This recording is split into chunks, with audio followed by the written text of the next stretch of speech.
I came back home and I was crying because I'm like, somebody just called me. Somebody just called me a hen. But it is not an insult. It's start just asking you questions. Yeah. Are you still breathing? Are you breathing? Are you having headache? Have you tried taking paracetamol? How about the ibuprofen? Does it help? Okay. Let's check. They will now look at the time. Oh, it's unfortunate we don't have any appointment for you today. Can you come maybe on Friday by 2 p.m.? I failed. I failed how many times? Let him know. I thought my wife had to drive, but she passed the first time. I passed first time. What crisis? The driver said, "Will abuse you." My friend jumped to the car. Okay, madam, push. So, just so what will make you tell me? You just do this to the person and. Hey guys, welcome back to my channel. I'm Evelyn, and if you're new here, I'm glad you're here. Today's video is going to take a slightly different dimension, and as you can see, I'm with someone today. He's my husband. He would introduce himself. Say something. Hello everyone, happy to be here, and hopefully we'll have a nice discussion. You're all welcome. What's your name? My name is Vincent. All right, he's Vincent. So we live and work in the UK, and I'm sorry I never really did a welcome to my channel video. So this is me using this opportunity to say welcome to my channel. I'm Evelyn again, and I live and work in the UK. I don't know how many times I've said that. However, on this channel, I share tips on productivity, personal growth, and navigating life as an immigrant. So we moved here a few years back, but we never really knew what to expect coming to live in a foreign land. So that's what we're going to be talking about today. A few things that we've learned or noticed, observed while living here for a couple of years. And I'm going to kick off with weather. Weather is number one on my list. So back home, I'm from Nigeria, by the way. We just have, I think, two weathers, right? Yeah, the rainy season. Rainy and dry season. So the extreme, we will also have the Harmattan season, which starts from November to I don't know, I'm not even sure. February or so, yeah. About that.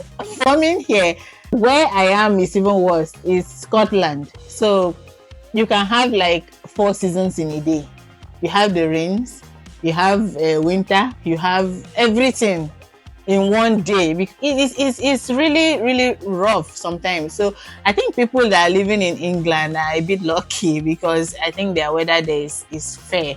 But notwithstanding, I love Scotland, and the people here love to talk about weather. Most of their discussion begins with weather. How is the weather today? You have to talk about that weather. Don't try to, don't try to do as if you're not hearing. When the discussion here starts with weather. How is the weather today? How do you find the weather today? Just say something. Is it sunny? Is it bright? Is it pissing outside? Those are the slangs they use. Is it good or bad? Just say something. But weather is number one. Also, the discouraging part about Scotland is we don't really enjoy summer. Sometimes, some years, maybe summer, you may just experience maybe 1 week or 2 days of intensive sunshine. One day. After then, so you may be happy that today will be a good day, and the next minute it start raining. Next minute it start windy weather. Before you know it, that's mine. I know it's really, really, really tough living in Scotland. But like I said earlier, we love it here. Else we would have moved. The second thing I struggled with was language. I'm laughing because when I first came here, my husband was here before me, by the way. And when I came in, initially when he called me on phone, he was like, I don't know what these people are saying. I'm like, don't you watch movies? They're speaking English. And I was laughing at him, like not knowing that something else is happening here. And when I came, we went out, we were on the bus, and I heard people saying stuff. And I asked my husband, like, what language are these people saying? He said English. And I'm like, are you sure? Like, is it the same English language I know that they are speaking? He said yes. And I felt so stupid because I laughed at him for not understanding what they are saying. So language was a big barrier coming here. They speak English. But where I'm staying, Scotland, they have slangs. A lot of slangs that they use that is so confusing. And they have a language as well. I think it's called Gaelic. Yeah, Gaelic. So they have this deep accent, deep Scottish accent. Than even the British don't really understand them. Yeah, if I'm coming there, I personally, when I came and started doubting my English language, I thought maybe I can't speak English. I said, what is it? The English language I knew, I was taught. And to my greatest surprise, when I go out to the street and then they'll start speaking the street slangs, I don't really understand, and I'll be asking questions, pardon, and sometimes they are very fast in talking. Oh my God. So you have to listen very attentively for you to understand. And it was one of my red flags when I came in. But thank God, at least I've been able to understand all the slangs. For him, he has understood the slangs. But honestly, I'm still struggling. Like where I'm working, if somebody is talking to me, I am looking directly at that person's lips and face just to help me get what they're saying. And I still always ask, sorry, what did you say? Because it's hard. They speak really quick, like my husband mentioned. And sometimes they complain about themselves that they don't even understand what they are speaking. So it is tough. Like my supervisor, my first place of work, he said, "Oh, can you give me a wee minute?" And I was like, "What is wee minute? Does she want to pee or something?" So honestly, I was like, see, I was so confused. Most of the time, how about your wee one? I'm like, is she saying my daughter is about to pee? See, I was so confused. Most time I will go to Google and type, and I might even type it wrong because I don't know what they're saying. And then another thing is that is yes. So if somebody says they're saying yes. I didn't know what it means. I was just nodding stupidly, oh God. When I look back at how I stressed to understand this English, I just thank God for how far I've come. Another one is lassie. Somebody made a comment one day and said, she's a good wee lassie. And honestly, I'm like, what is she saying? And sometimes if you try to ask them, like, what are they saying? They start wondering, how long has this person been here? Does she not understand? So I even find it uncomfortable asking what it means sometimes, so that you're not looking stupid. So I had to go and check. I'm like, does she know I'm a last child? Why is she saying she's a good wee lassie? So that means I am a good little girl. So wee is little, lassie is girl, So I didn't understand it initially.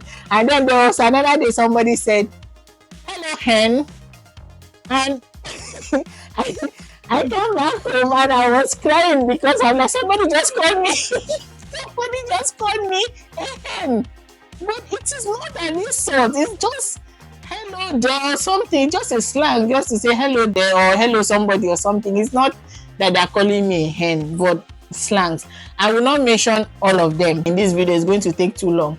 Another thing is they call potato status. You ask somebody, what are you having for dinner? They say tatis. I'm like, what is tatis? So now I'm no longer shy. If I don't understand anything they're saying, I ask, please, what is tatis? Sometimes they laugh at me. I say, please laugh. I don't know what you're saying. So they explain now, more free and more open to like asking them questions. Now we've done too much on language. Let's go to punctuality. Actually, where I come from, Nigeria, you all know, punctuality has been an issue. But here in the UK, punctuality is part of their normal routine, where if you were supposed to go to work by, say, 8 a.m., by 7:50 or 7:45, you should be in your office waiting for 8 a.m. You don't resume work by 8 when your resumption time was supposed to be 8. Yeah. If you resume by 8, that means you are late. So you're supposed to be work by maybe 15 minutes to the time. Well, any minute before 8, I think is okay. It just depends on where you're working. You have to work as a team, because if somebody is taking over from you and comes earlier to let you off, then you should be able to go early to let the person off as well. So I think any minute before the time is fine. But yeah. And that also, has been a culture in the UK whereby people are punctual to either appointment or others. For example, if you have an hospital appointment, if you are late, you may not, your slot may be taken away from you to someone else. So if you're late for your appointment, you cannot take someone else's space. And if you're late for work or you're running late for work, don't just drive your car comfortably. Phone your boss. You need to have your boss's number or the office phone number. Phone them to say, I'm running late, and give a reason why you're running late. Also, talking about appointment, imagine where we come from. You can just drive to the hospital and you see the doctor. Maximum wait time depends on the hospital. If it's a private hospital, you can just walk in and just see the doctor. If it's a government hospital, definitely you will wait, but here you have to book an appointment and they will tell, maybe you ring the surgery in the morning, I'm feeling headache, I'm having stomach ache, and they will start asking you questions. Are you still breathing? Are you breathing? Are you having headache? Have you tried taking paracetamol? How about the ibuprofen? Does it help? Okay. Let's check. They will now look at the time. It's unfortunate we don't have any appointment for you today. Can you come maybe on Friday by 2 p.m.? And you are sick. The truth is, there's nothing they can do about it. Though there are alternatives, which if it's serious, you can just go to accident and emergency. Oh my God! Don't even talk about even the accident and emergency. You will wait to. Yeah. I think they categorize the emergency, and if it's not a doctor. If it's not a doctor that referred you there, or if it's not an ambulance that is taking you, and you run to emergency, you're likely going to wait. So spend the whole day. Yeah. And honestly, just pray so that that is one of the problems that we face in terms of medical treatment. And not as if the medical treatment they give here is bad, it's very good, but the problem is just the wait time. And I think they have less hands and more work. Yeah. Right. We move to hierarchy. In Nigeria, obviously, we call people by name. We don't call people by name. Sorry about that. It's sir, ma, auntie, uncle. You don't call an elderly person by their name. You just can't. Your professor in school, you call them sir, prof, doctor, something. But here, the hierarchy is not very important. The first day I went to work, I called my supervisor, sir. He said, he was upset, honestly, and I was wondering why is he upset. He said, I'm not a general in the army. I work for my money. I'm like, what have I done? I didn't understand until recently when I started understanding at least a little about their hierarchy and, a lot of things. So you call them by name, and it is the most uncomfortable thing for me coming from Africa, coming to call somebody that is older than my grandparents, Alice, Josephine, or just call them by name. It's so uncomfortable. And for my daughter, I will always tell her and say, if you see an African, don't ever try it. Don't call them by their names. Call them auntie or uncle. And they wonder, why do we have so many uncles? They don't know that it's just, a form of respect. And especially in the academic environment where we respect rank. But you'll be surprised that, like, my supervisor then, when I was doing my PhD, I will always call him by name, and I was really uncomfortable. But that is it. I'll call him hello. I'll just call his name and we'll discuss. And he'll call me, Vincent, how you doing today? Ask me questions, friendly, and then we have a friendly conversation as if I'm talking to my pal. And I think it is a virtue for supervisors or supervisors to have that cordial relationship with their students. It helps. It brings about productivity. Because one, if you have that cordial relationship with your supervisor, you'll be able to pour out how you feel, and the discussion will be very smooth. You're more comfortable speaking with them because you're speaking more or less like they are equal. Meanwhile, back home in Nigeria, when your boss or supervisor is talking, you stay still. You have to listen. You're having this fear already in you that this person can shout at you. Nobody shouts at anybody here. At least that is one good thing I've also learned. And which is talking about also what I've learned. Also, there's dignity in labor actually. Yeah. And in an organization where they have different roles and all this, even up to the stage of a cleaner is being respected, and the line manager does not talk to the cleaner anyhow. The same respect they accord a band 7, it's the same respect that I call a band 2. Let's for example, the same respect they give to level 3s in Nigeria, yeah. the same respect they give to level 17, which Yep. is also up to a permanent secretary. Yeah, because if that cleaner does not come to work that day. So, and also, Alright. you see, despite the fact that you're a cleaner, you still earn your money and take good care of yourself. Yep. And be able to, at least be able to pay your bills, your basic bills, be able to eat, clothe yourself, and then have a normal life. If you call somebody to come and even fix a wallpaper for you, my God, you'll be thinking about your own job, that you're actually doing the right job, because the amount they will charge is almost your 1 month salary. You that you say you're working in the office. Yeah, actually, handymen are always paid. Yep. Plumbers, they are paid very high. And because of that, we have devised another means whereby do it yourself. Do it yourself. Build a house yourself. We do everything, the basic things you need to do. Except those that you need, like certification, like definitely you need a certification.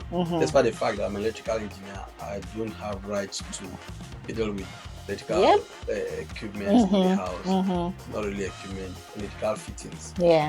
In the house, I must call someone that is certified to do that, to do the job, which gives dignity in labor. And also ensures that whatever the person is doing is doing it right, so that they're not doing cut and join for you. And if something goes wrong, you can hold them responsible. And with that, I would also like to add that payment is per hour here. I'm working, I don't know about you, or maybe you tell us. Where I'm working, you're paid per hour and then per week. In Nigeria, where I was working, I have a monthly threshold, a monthly salary, but here it is per hour. So if you're working, especially if it's not a full-time job, even some full-time jobs, depending on where you're working, and you're late by an hour, they deduct that hour from your wages. No, there's no free thing in this country. So you have to take your work very seriously, which for me, I think it's very important and should be applied everywhere. And you can see the difference as well because of how work is taken and how payment is being made. Everybody takes their job seriously. See if the place is moving, is improving, is developing, and the country is also growing. So if you're on break, and it is strictly, and if you're an hour is an hour. You're not adding extra minute to yourself. Sometimes you even have to come back before the expiry of your break. So there's no time you're just sitting about on your phone. So if you call somebody and the person say, I'm at work, just respect that I'm at work, because you're not allowed phones. You cannot be fiddling your phone while at work. It depends on where you're working. Yeah. And you see that this has really helped in productivity. Like back home, if you go to, sorry to you say this, but if you go to the local governments in Nigeria, most of the local governments, except those in the towns, urban centers, you go there, you will not see anyone. Just to sign certificate of origin, you may take you 1 week or 2 weeks, or even a month.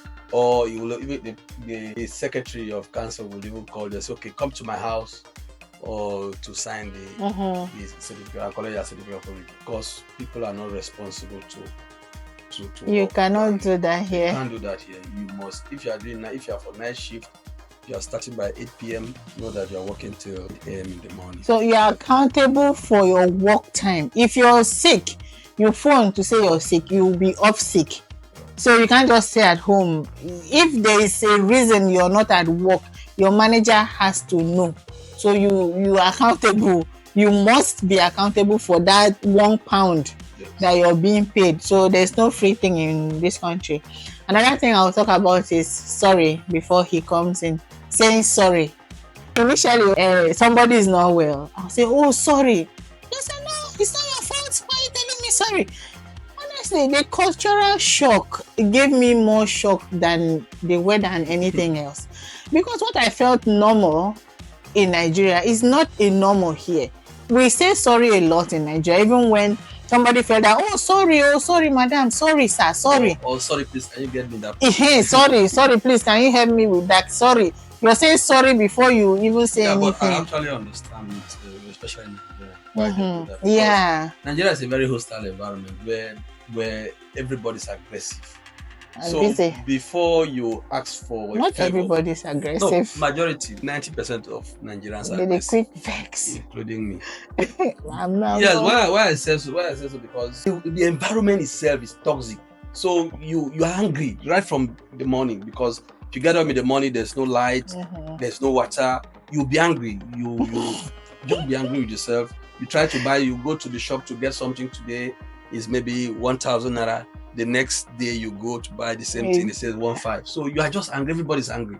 So with that, I'm if not you like want to ask something from someone, you just have to say, please, Yeah. abeg, help me. Abeg, can you help me do this? Or abeg, can you give me? Yeah. So that please has been there, just there. So it's like a way of life. But here, people feel, why are you begging me? It's my right to do that for you. Or maybe you do something for someone, you tell the person thank you. Say, why are you telling me thank you? Yeah, I know. It's my right to do this for you. I'm doing my job. Yeah. You don't need to tell me thank you. So you don't just say sorry anyhow here, because and they also see it as you having low self-esteem if you're always saying sorry. So if it's something is not your fault, just don't say sorry. I think there's something else they use. You can, I'm not very sure now. So instead of me dragging this video trying to remember, the conclusion is you don't say sorry when it is not your fault. Also, religion. Yeah, personally, I'm a Christian, so I normally go to church. And I think the church is an environment where I have hope, I have make new friends, because the way the environment is, whereby you hardly have time to meet in groups to discuss issues and to wine and dine. But when you go to church, you meet different people where you'll be able to communicate with them and have fun.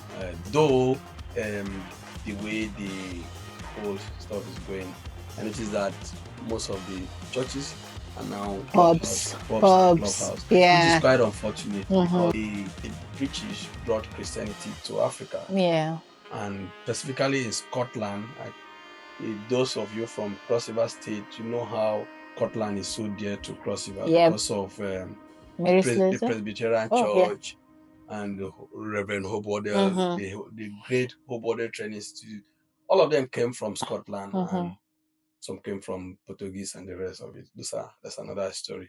But most of those churches are closing down because there are many factors actually. Yeah. Some will tell you because the Bible says at the end time knowledge will increase and the love of many will grow cold. I think that is what is happening. It's a sign of end time. But if you look at it holistically, you see that they don't have anything to worry about physically. Yeah. Because what we pray for is not what they pray for here. You get up in the morning, you are going out, the road is good, so everybody respects traffic. Accidents are less likely to happen. But in Nigeria, you know your car is bad, your tire is bad, and you are praying, oh God, help me that this tire must reach the destination. And the tire will definitely get burst because God doesn't want it. It's true. So we pray over everything. We pray over the water we drink because it may be contaminated. You don't even know where it's coming from. We pray over everything. God is good to give thanks to God. Definitely. But when you begin to pray for what you can do, what your government can do for you, then it's really unnecessary. Absolutely. You don't need to pray for them to give us electricity. That's why government can do that for you. You don't need to pray. God will not come down to give you electricity. So those are the problems. So most of them don't have any reason. When they are sick, they go to the hospital. There's good medical. But in Nigeria, you are sick. You don't even have money to go to the hospital. So you rely back on God. I know. So, but do you think if Nigerians should have all these things, the basic amenities, the basic things of life, most of them will still go to church? I can't say it should. I think we might have how am I going to put this in a very nice? I think we have a greater proportion still going to church, but most of them might drop because everybody have a reason why they go to church and why they are praising God. So if the reason for going to church in Africa is mostly because of needs, then we know that there's going to be a problem. It's mostly because of needs. But also, I also understand that those who go to church here are very committed. Committed, absolutely. Because if you have everything, that's why sometimes the Bible says it's more difficult for a rich man to go to Yeah. heaven. Because if you have everything at your disposal and you still begin to reverence God for who He is, not for what He will do for you, then that makes you a true Christian. There was a day I went to work in the community. So after serving this man, and he said, "God bless you." I'm sure because I was African, he was able to do that boldly, because it's not everybody here that goes to church. So he said, "God bless you," and I told him, "God bless you too." So he said, "Oh, are you born again? Are you a Christian?" He was very happy because it's not normal. He started telling me when he was born again and all those things, and we just started vibing. However, in order not to make this video too long, I'll talk about my husband. This mentioned driving, so I'll actually bring that into this conversation now. So when I first came, I was almost hit by a car, because I think in Nigeria they drive, is it on the right or on the left? Is it left-handed? How do you? So here the driver is on the left. It's just the opposite of what we have in Nigeria. And even the road arrangement is the opposite. And I think we usually look right, left. There's a way we look in Nigeria, I've forgotten. And I was using that method and I almost got hit by it. And I never thought I would be able to drive here, but yeah, we look at your right, why here? Look left. So they drive in here and everybody sticks to the rules. Everybody is very civil. They are very considerate. So it's actually sweet. They drive here. Yeah, and do you know what baffles me most? Do you know that the laws we have here are all the same laws in Nigeria? Yeah. Just that one, we don't obey traffic laws. If you try to cross the road, track crossing, you're on your own. You go and see your ancestors. So, but here, I don't need to look at the road. Immediately, when I get to the zebra crossing, I just cross. It's just I don't cross. need to look at it. Everybody stops for you to cross. For you, honestly, it's just... No matter how sluggish you are moving. They will wait for you. Even if you're using one day to pass through that crossing, they will wait for you. But we still have zebra crossing in Nigeria, and there are laws that said you must give way to traffic at zebra crossing. But people don't just, maybe because we don't enforce laws in Nigeria. And before you even get your driver's license, we know the story now. I feel my wife had to drive, but she passed the first time. I passed first time. So it's just like that. Because I was in Nigeria mentality to drive. Oh my God, no. So the last day I decided to say, okay, I made up. And this is not verified though, but I think most Nigerian men feel more of this their test than the ladies. And this is not verified though. Ladies are more careful. Actually, when it comes to driving, they are more careful. Honestly, we are rough. You write a computer-based test and pass. You book your practical, and that practical, somebody has to stay with you in the front seat, and you drive for about 45 minutes. There's a way you will drive, and the person will just fail you, come back. And until that. Do you know that these laws are already? Do you know that the VIO was supposed to have a driving test with this year? Yes, but don't be surprised. You just go there to VIO office. You just go and give them like 5K, and then they'll just give you a paper that you've passed. Oh, they know how they get their license anyway. I will go quickly. I'll finish up the rest of the points because I think the video is becoming a bit long. Greeting. So it is mostly hello, hi, or maximum good morning. Back home we do good morning, good afternoon, good evening. But here is slightly different. It's not like you can't say good afternoon or good evening, but it's not very common. So mostly you just say hello and hi. And my daughter is so used to saying hello all the time.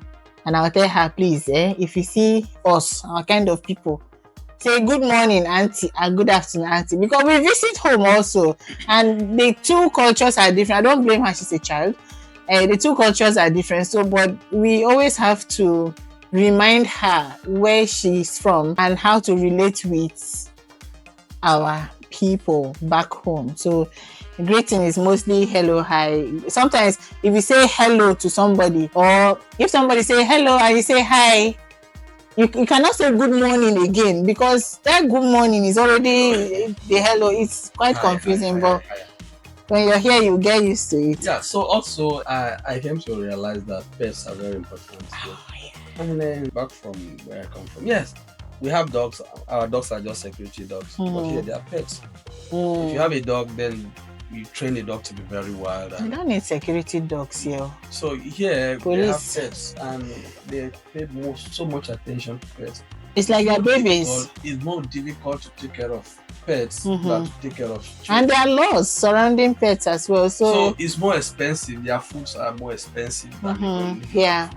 So, but that's the way of life. And you will have a bed for that pet. You will have a very clean, cute bowl that the pet feeds from. You have a mini house literally for the bed, for the pet. And you take, if it's a dog, you take the dog for walks. If you're too busy taking dogs for walk, then you have to employ somebody that will take those dogs for walks. Actually, I'm why they are doing because most ladies, or more, let me not use gender. Most of them prefer to have pets than to have children.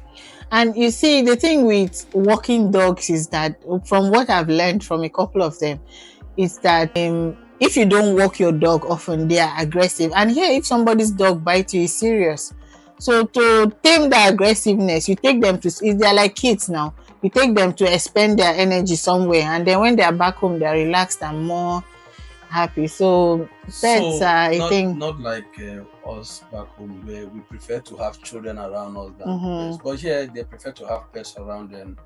See someone age parent will just be in the house alone. Early in the morning, you take your pet's dog out for a walk, and then you bring the dog back, then you bath the dog and all that. Then your dog is sick, you take it to the hospital. Right. I just can't imagine. Why can't I have children around me? But it's your choice. It's your choice. Anyway, I will move to shopping and cashless. I will not stay too long on that.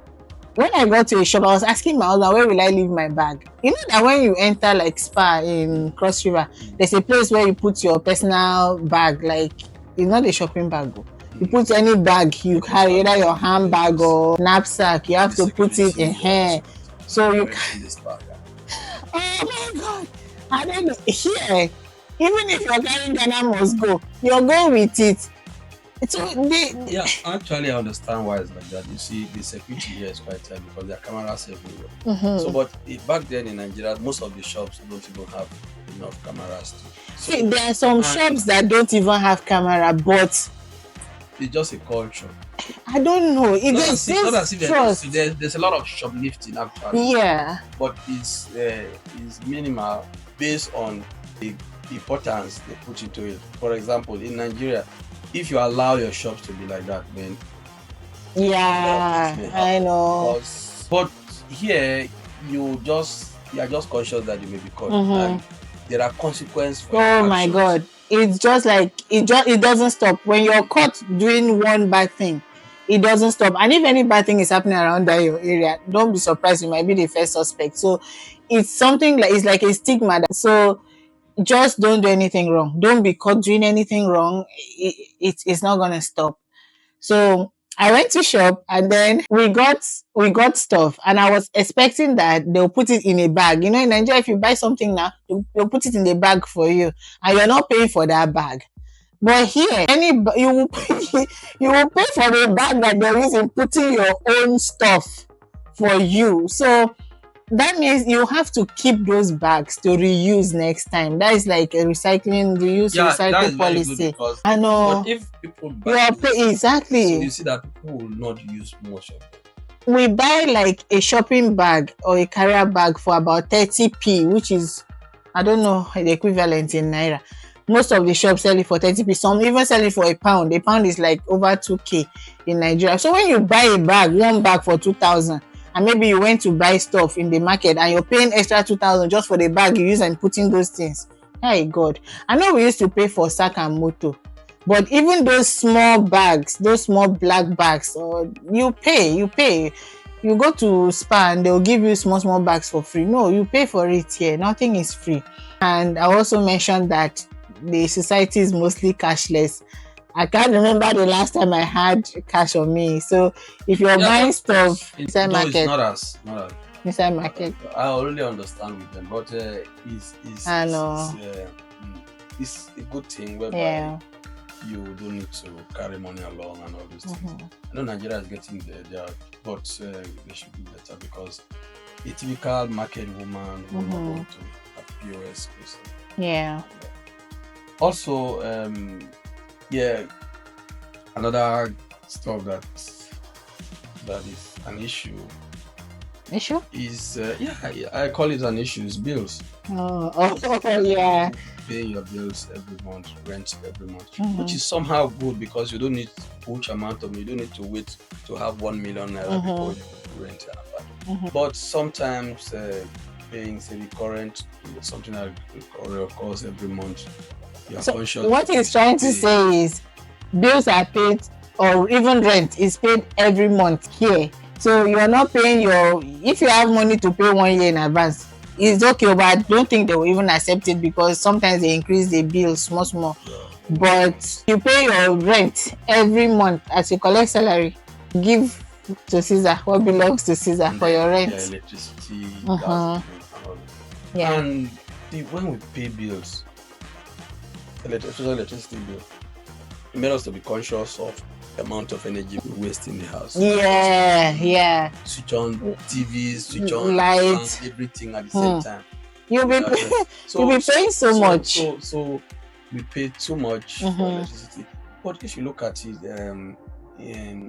if I used to tell someone that if they asked me to pay 100,000 naira for electricity in my house in Nigeria, and I'll be giving light 24 hours a day, 30 days a month, definitely I'll pay. Yeah. Even 150,000, I'll pay happily, as long as I have the electricity. Constant. Yes. Or even more than that, I'll pay. But with their dubious electricity discourse, they are dubious. Yes, I've been saying it. They are dubious character. They will just give light for 2 hours, and then they will bring estimated bills. And then they will voluntarily refuse to give electronic meters. I just can't imagine why they cannot produce electronic meters, because they know that if that is being produced, people will pay less bill and they will not make much profit. So they will not want to do that.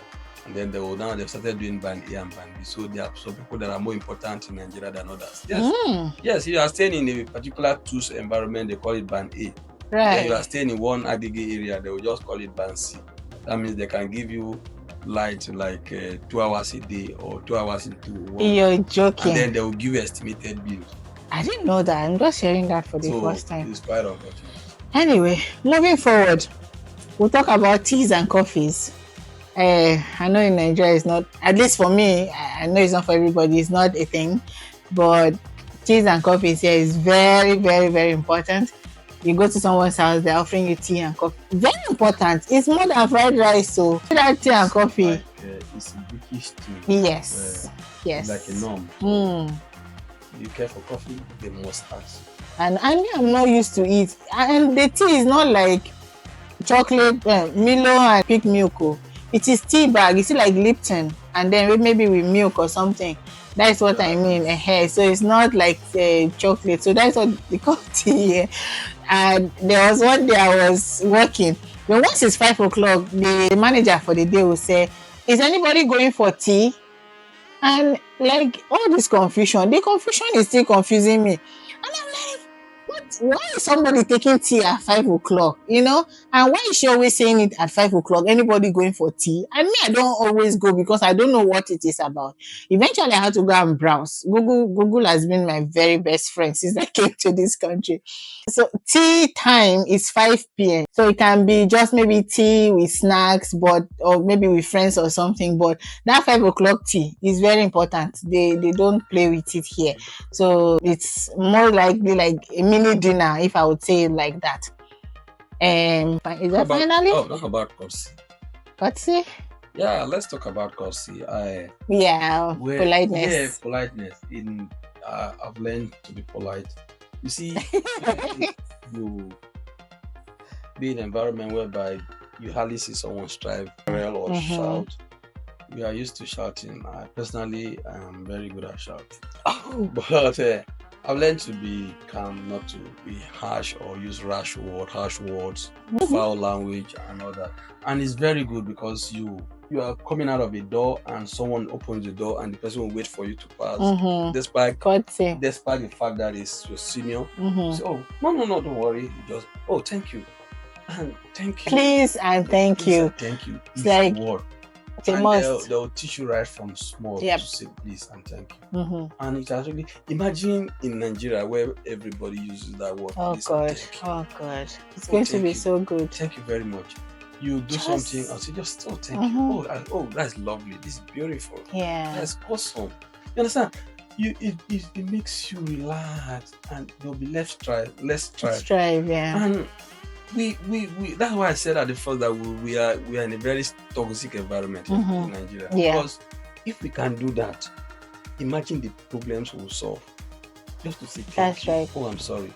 Thank you. I know it just doesn't take anything to do that, but like my husband mentioned earlier in the video, people are angry because of a lot of things that are happening, and I'm not blaming anybody for being angry, because I think if I were in that situation, I may be like, I don't know yet, I don't know, maybe I'll be like that, maybe not.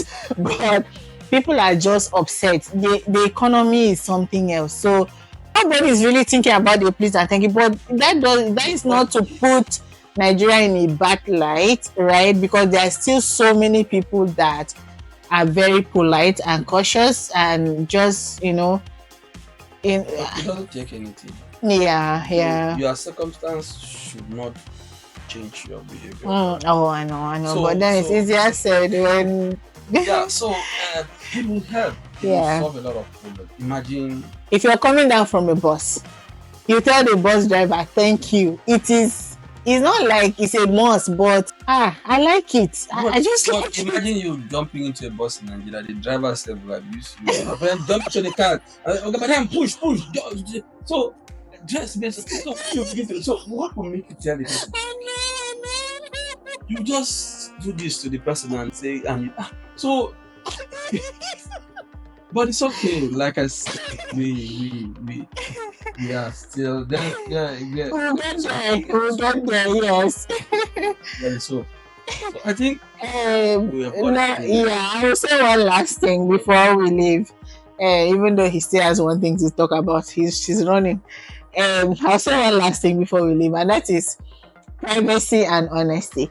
So don't tell somebody something that you don't want the whole world to know. Not like the whole world, but say in your office, you have somebody. About somebody. You are not going to talk about somebody. And you think that the person will just keep, the person will not tell that person, because there's nothing like that kind of secrecy here. Imagine if people freely tell somebody, I'm 9 months gone, or I'm so gone when you're pregnant, right? Somebody will say, I'm sick. This is not normal for us. In fact, you're keeping it secret. Those are one Or, nation. do you understand? Maybe not necessarily witchcraft, but I don't know why we do it. But it is something that is not normal for Nigerians to do, or Africans generally, to just come out and tell somebody that I'm pregnant. And they will tell you did it. How They will even tell you the day they are having the baby, EDD.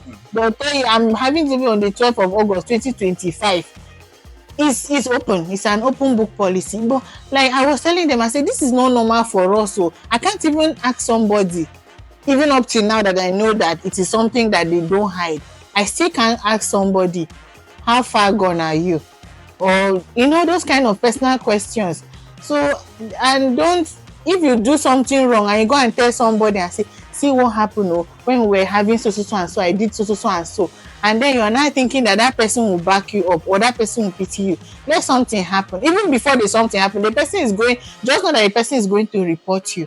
So do something right. And if you do something wrong, better report yourself to your manager. Or don't go and tell somebody at the back, because the person will go and twist the story for you. Or if the person does not twist the story for you, it doesn't sound very good that they will hear that kind of thing from someone else. In fact, just do your work. That's because to be an accomplice here is also a crime. So if someone do something bad, you refuse to report, definitely you go in for it with the person. Yep. Also, let's talk about friendship and family. Yeah.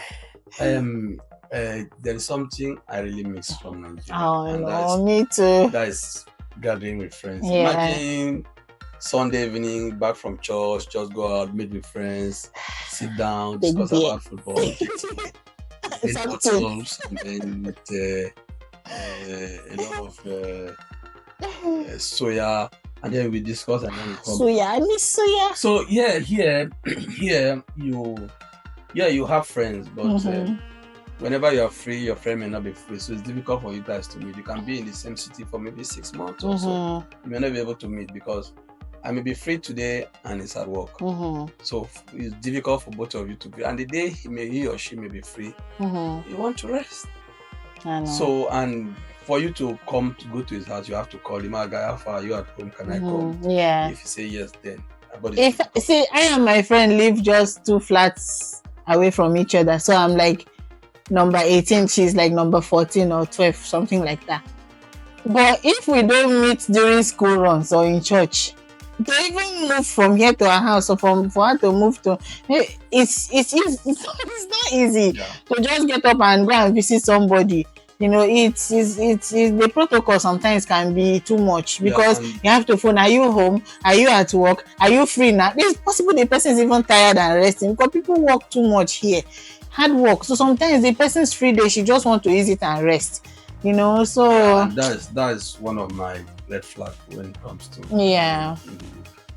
because I remember when I came around during COVID time, I was alone. My family have not joined me then. Yeah. And imagine the fear of COVID. When you open your TV, put on your TV, the first thing you hear 1,000 UK. Oh God. 100 dead. And you will not go out, so you'll just be inside. The truth is, we'll talk about this whole COVID movement matter in a separate video because this video has taken so long. So we'll talk about this in a separate video. And if there's anything I have missed that you think, just put it in the comment section. And for my audience that are in diaspora, if there's anything that you would want to hear from us or something that you want me to talk about, please put it in the comment section. I will make sure I attend to all of it. And if you're new here and you've watched this far, thank you very much. Please let me know where you're watching from. Subscribe, like, and comment. Then make sure you put on the notification so that once a new video is posted, I don't even need to share it to you. Yeah, you just be the first to get it. However, in all of this, we've had mostly good experiences, and we give all glory to God because we've learned a lot of lessons that will help us to live, you know, outside here as well. I know there's no place like home, and sometimes we miss home, but God has been helping us. Let me leave it like that. So let me know in the comments what you would like to hear from us next. I'm very pleased to have my husband here, to basically drag him to join me today. So what else?